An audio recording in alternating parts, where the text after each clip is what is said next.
Right guys, other than training intensity, what is the biggest mistake that I see people making in the gym? Easiest question of them all. It's not staying consistent with your exercises. So what I mean by that is 1 week you do one exercise and then the next week you're doing something completely different. Now I understand where this comes from. It comes from social media. You know, if you're like me, you're scrolling on Instagram, you see different influencers or different athletes doing different things. But the key to building a good physique is by having a workout in place that consists of bread and butter exercises that have been tried and tested and built millions of physiques through time.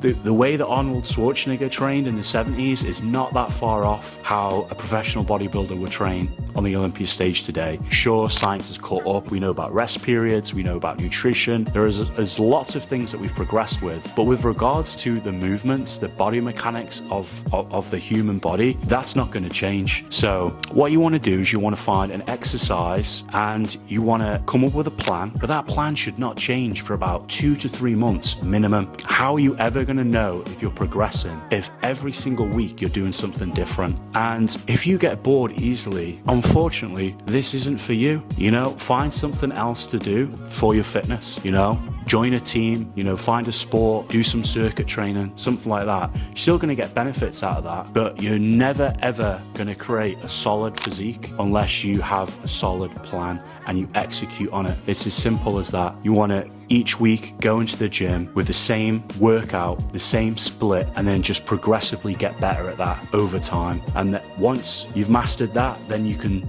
switch it up 3 months down the line and add a few different angles in. But again, your compound movements and most of your isolation movements honestly will never ever change. You know, if you're doing this for a year or 20 years, in 20 years time, how you train will, other than injuries and things like that, wear and tear, will not be a lot different than where you were on year one. And if you're new to this, or even if you've been doing this a while and you're like, oh, I'm stuck, like I don't know what to do, reach out to me, give me a shout. I love this shit.